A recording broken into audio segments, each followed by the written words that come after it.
My name is Fergus O'Keefe, and that's with a capital Q and two F's, please.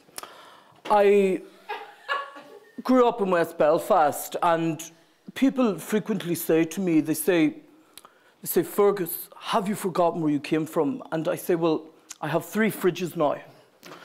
And to me, that screams status.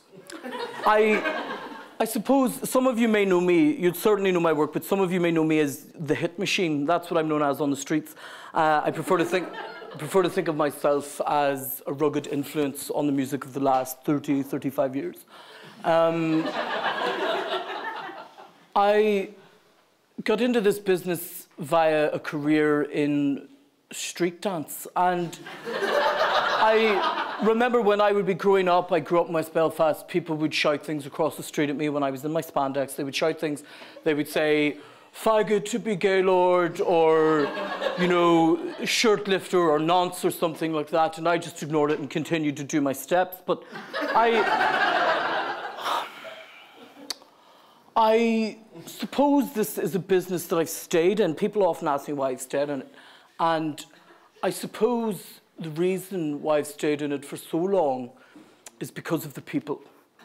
Now, I recall when Gordon was at the early part of his journey, and Gordon Sumner, you might know him as Sting, but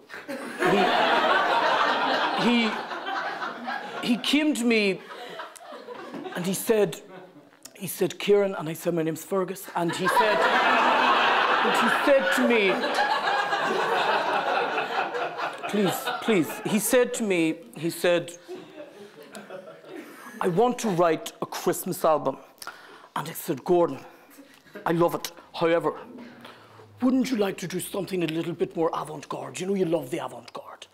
And he said, well, what sort of stuff do you mean? And I said, not Christmas album, but winter songbook.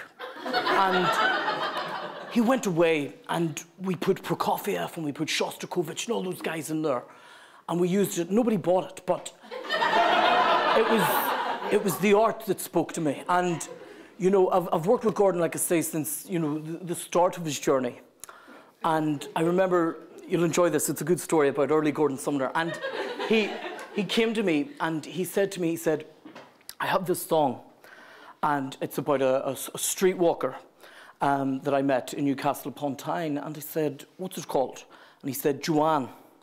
I said, don't know, let me hear it. And he picked a guitar up, I'd play it. This is the way it went. It went, pling. It went, Joanne, you don't have to take off your red tights. Your pubes are hairy, your pubes are ginger, and you're not all that bright. And I said, I don't know, Gordon, if everybody shares your desire for rusty-pubed hookers. And he said, let me leave that with you. And I did. I took it and I said, Gordon, we want a song that rocks, yeah? And he said, well, how are we going to do that? And I said, let's change the name. Let's change it to Roxanne. And he did, and it was a major hit, platinum. And he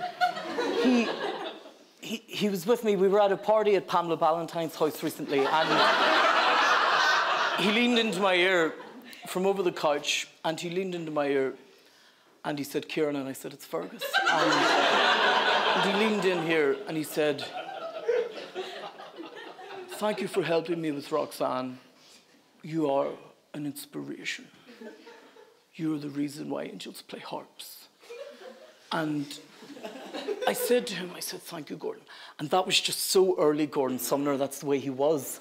And I recall he came to me with another idea. It was a song called Fields of Gold.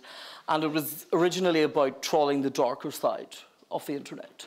And he left it with me, and we made that one a little bit more accessible as well, you know.